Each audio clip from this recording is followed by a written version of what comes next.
Says, do you think we keep Goff for the next couple of years? If so, how long? That's actually a really, really good question. That's a good question, man. Brings up another article about Jared Goff being traded. This one comes from Brad Berman. Could the Detroit Lions really find a way to trade Jared Goff? They just insist on getting this man out of here. Now, I know how Avery feels about him. I know how I feel about him. Okay, but just let the man play. We brought him here for 2 years. We can move on in 2023. Let's just do that. Let's just do that.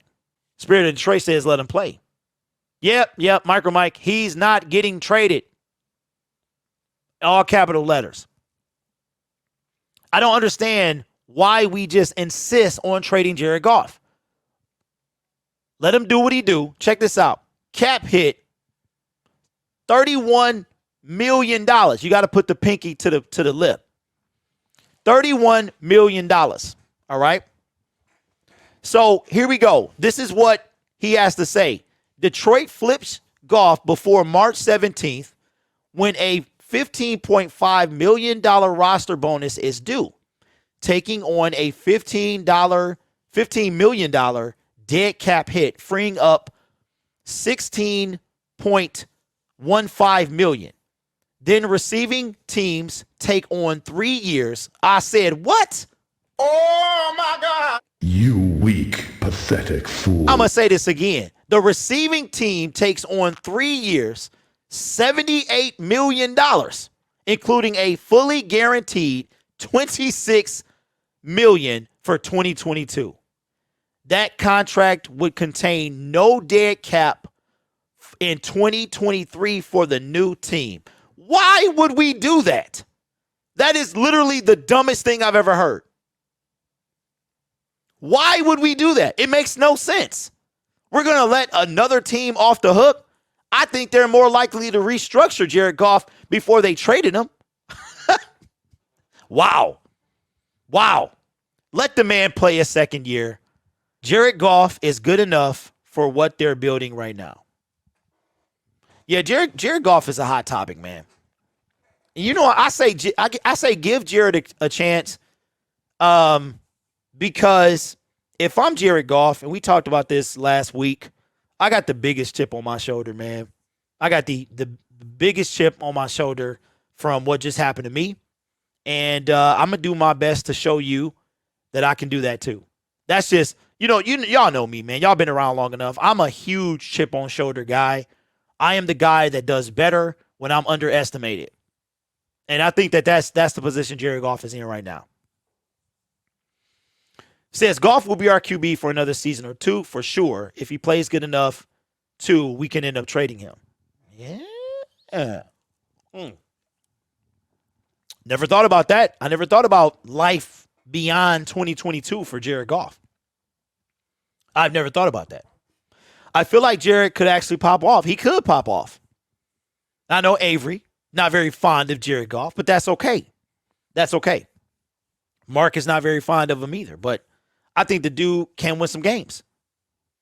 What's up, Peter? Says, if you get Todd Gurley for Goff, they will work. Well, Todd Gurley came into the D this offseason, and he didn't stay. And I just knew he was a keeper. I thought he was going to be around. If Lions draft QB in 2023, Goff will be here 2 more years.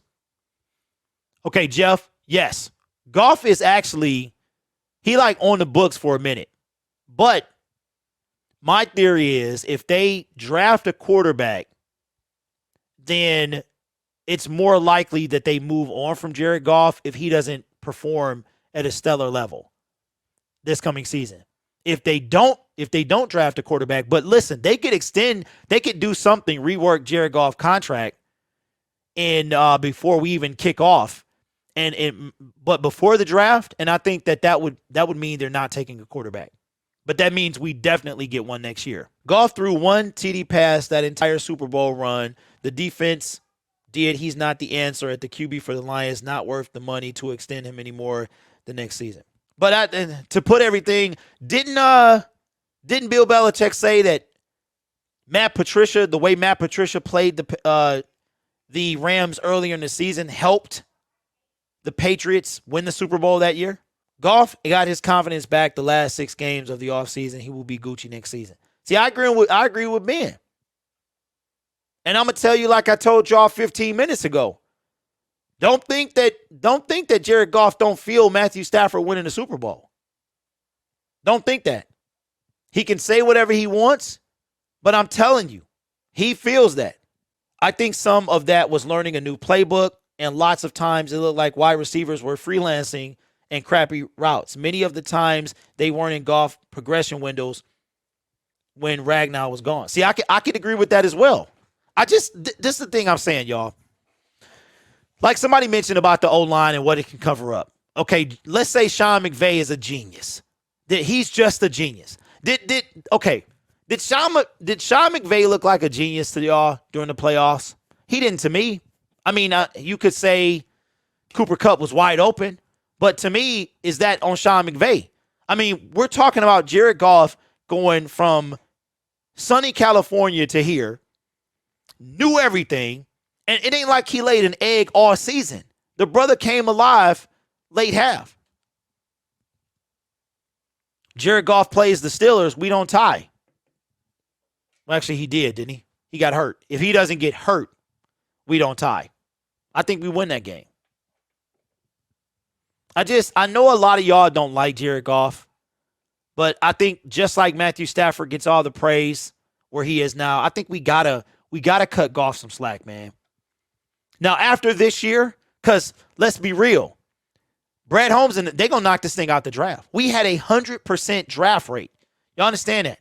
Every one of our 7 draft picks made our team. That's big.